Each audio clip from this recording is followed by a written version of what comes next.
See, if Peter Obi, and I will say it clearly, Peter Gregory Obi, Atiku Abubakar, and Jonathan, if you people do not come together in 2027, shame on you all. Nigerians will hold you accountable for the mess that the country becomes.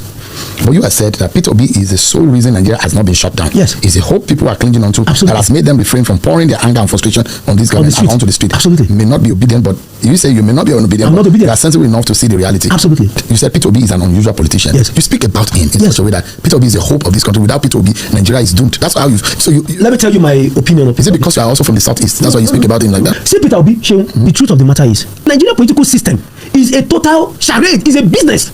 Okay.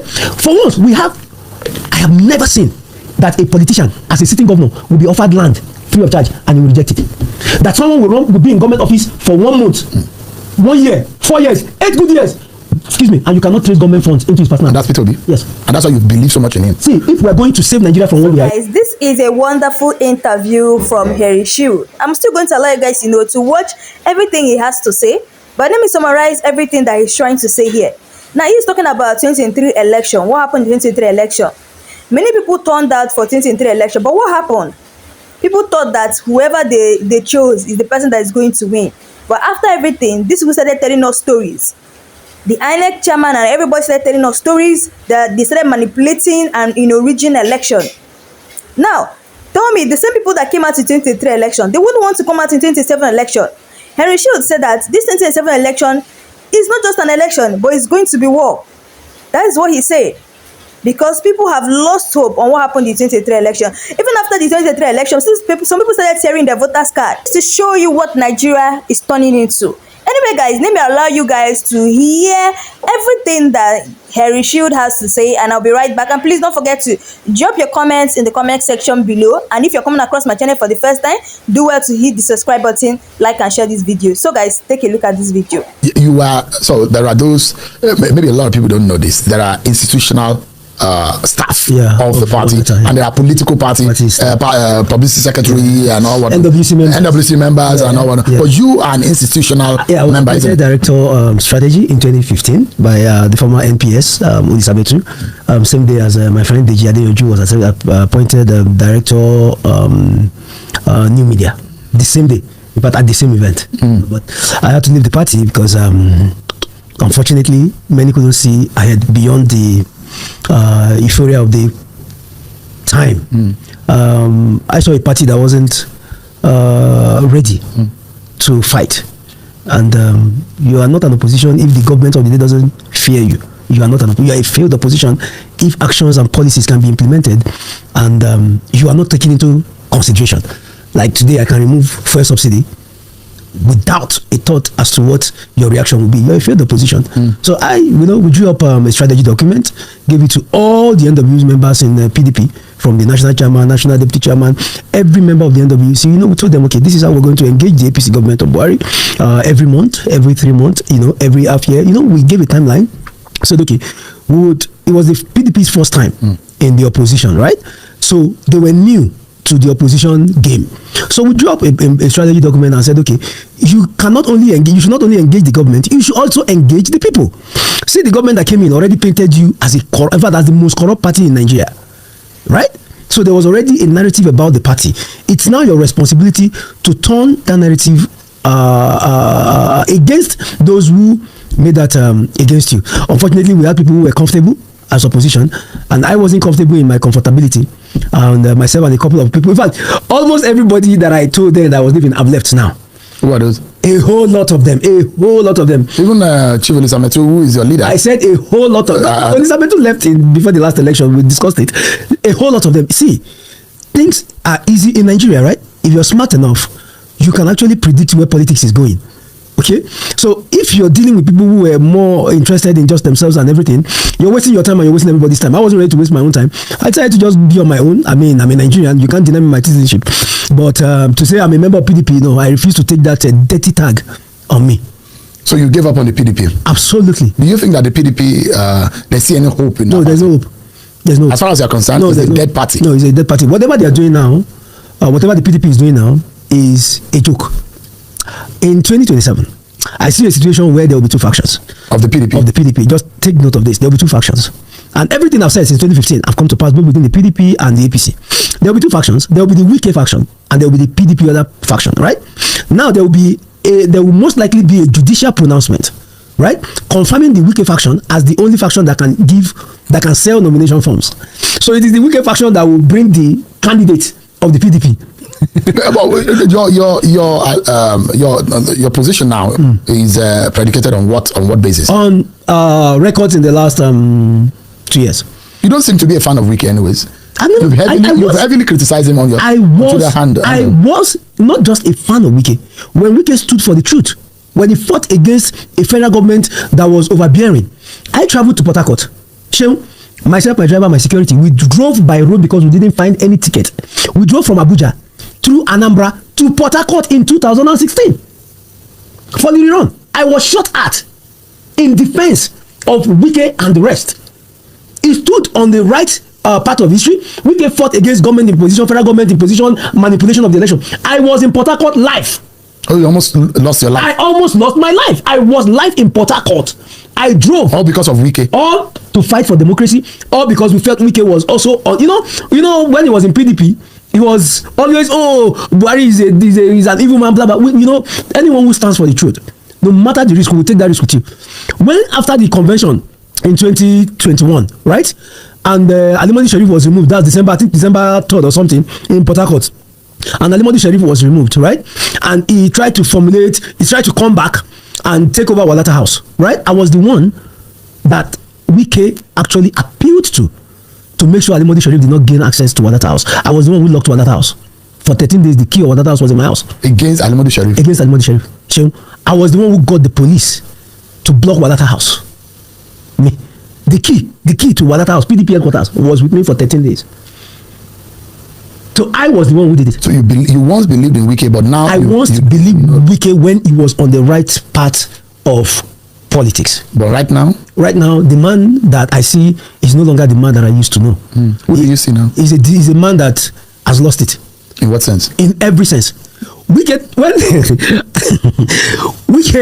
has no bearing. He has no connection. He has no understanding of what governance is.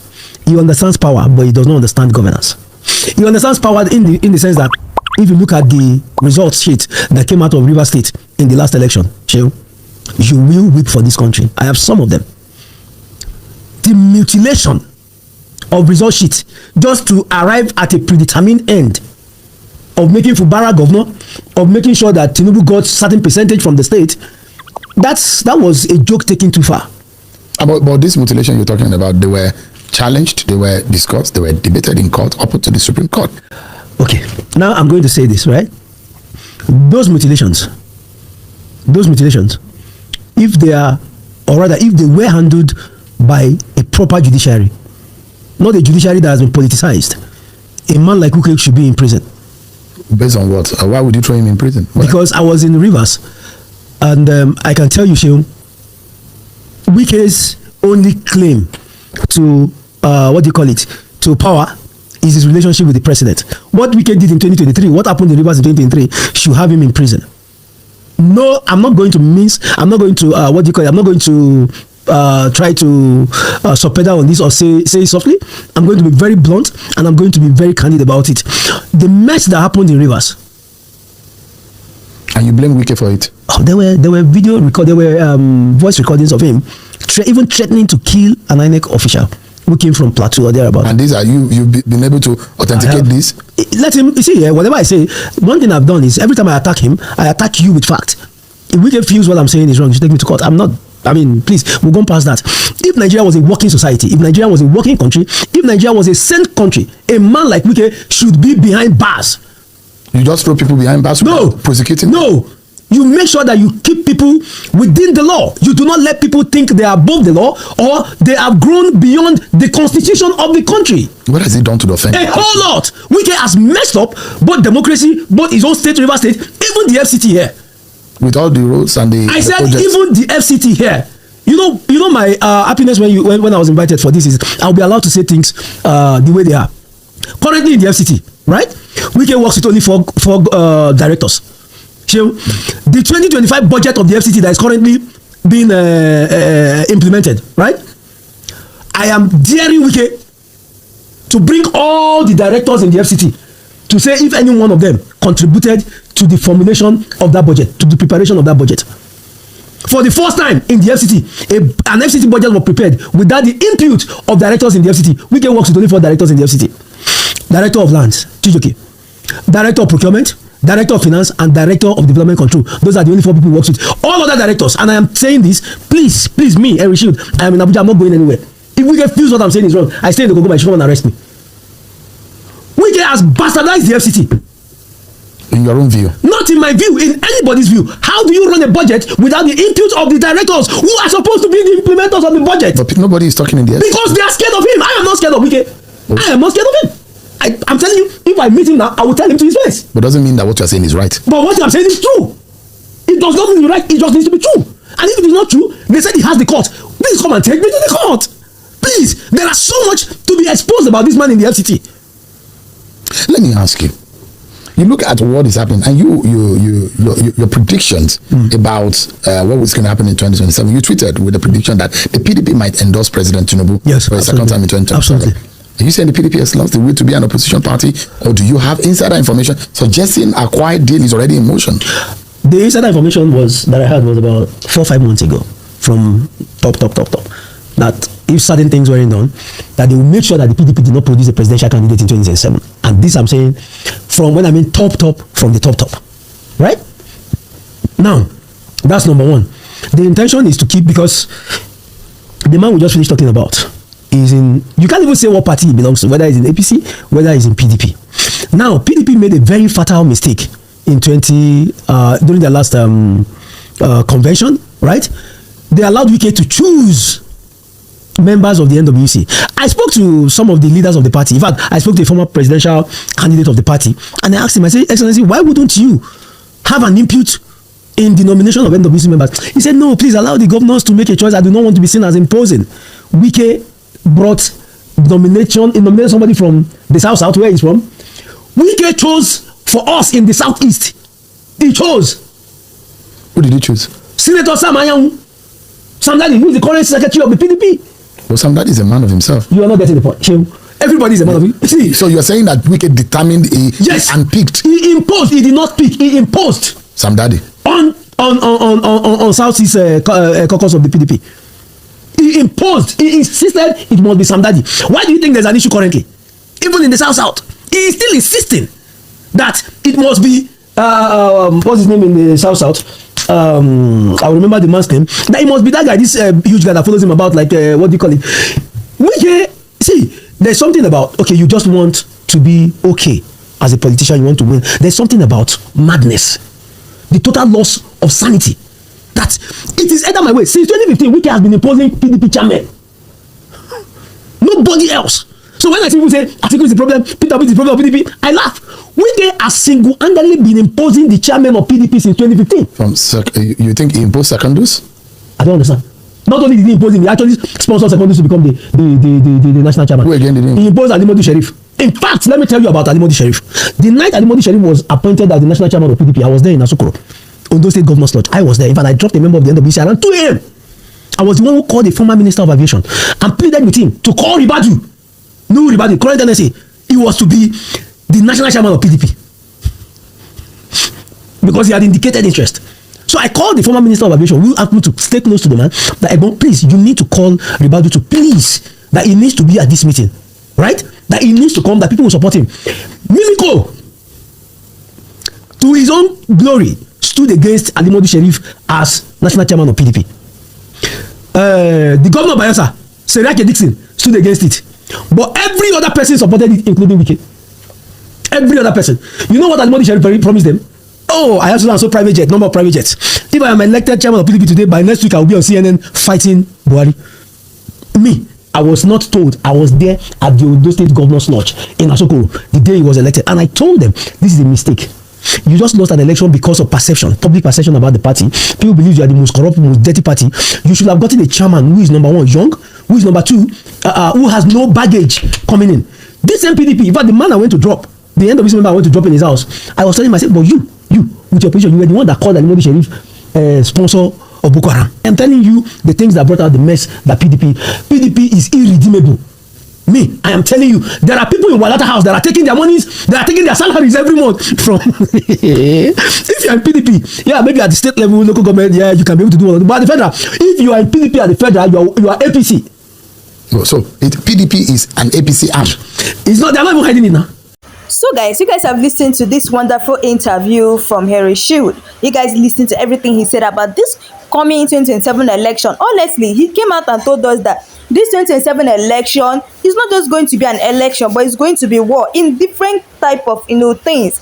It's going to be a war. Just take a look at what happened in 2023.